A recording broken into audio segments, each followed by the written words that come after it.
This model kit review is of the M5A1 light tank from the United States Army. It's a 1/35th scale model by Tamiya, and tells you some of the features here. There's some pictures there of the model as well as dimensions, and some additional features here, all the little tools that you'll get with it as well. So let's have a look inside.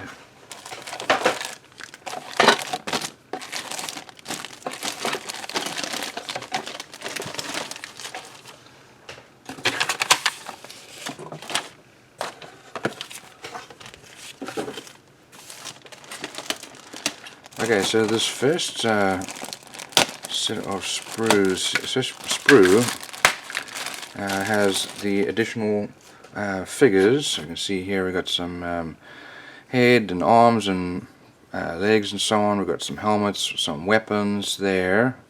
Looks like it's got some molding flashing there and mold lines. We've got some water bottles. Everyone's got their own shovel. We've got some mortars here. And our mortar setup.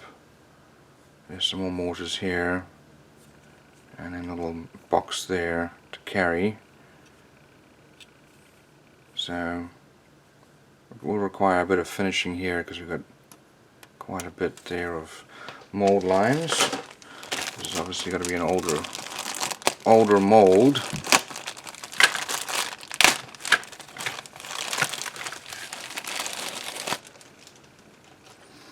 So here we've got stuck together. Looks like they're probably the back here with our doors to get in and out. We've got our sprockets. We've got the big wheels and smaller wheels. We've got our hubs and suspension parts there. But the molding quality is amazing. Detail is amazing. Look at all these little rivets here. Phenomenal. Absolutely phenomenal. Here are the sides here of the tank, and looks like a little latch there. We've got some tools, some handholds there. There's our one of our machine guns, some light parts there. Great level of molding there.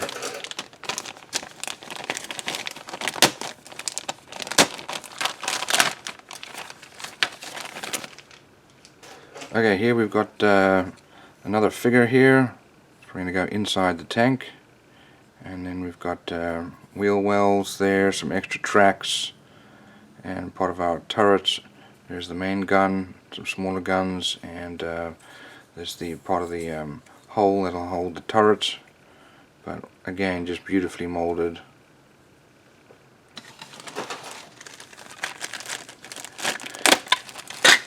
So it looks like this was originally made to have a motor in it with batteries.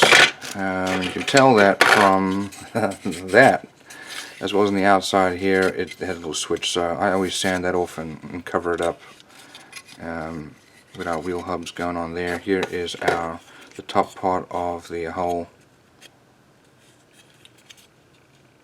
So that should go together very easily. Not sure which way. Probably that way. There. A few decals, not many needed. And then we've got some, so these are the instructions and paints required for the pursuit operation, which is the 4 additional figures and their equipment. So we've got the mortar, radio, that's a bazooka, there we go. And then the mortars here. And you can add the equipment on as you want to. So here's how to build those different figures. And then it shows you're going to need to heat some sprue. So we'll have to look and see what that's about here. And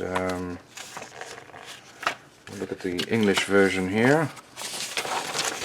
I do the older style of printing these out.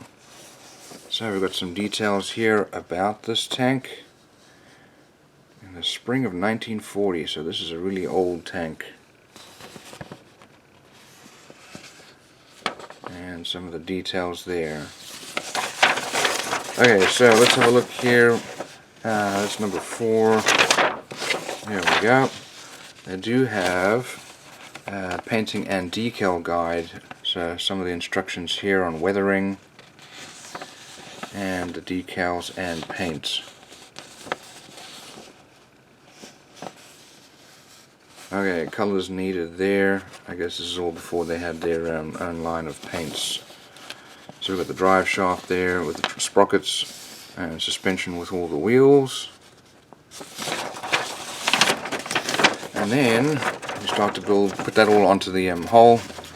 And here's the driver's hatch. And then put the upper part of the hull together with all the little holes and the front armor as well as the guns. Shows you how to put the tracks together, heat up that screwdriver. Antenna using the heated sprue, that's what that's about. And the rest of the details here on the upper hull, as well as the tools going on the back. Here's painting that figure, it shows you where you should be sitting. Here's the turret, as well as the main gun. This person was quite exposed, it looks like. Additional details here on the turret, and the extra tracks. Then mount the turret on top of the hull, on top of the chassis, and install the tracks. So all in all, fairly easy model, but good quality molding and lots of nice little details on there.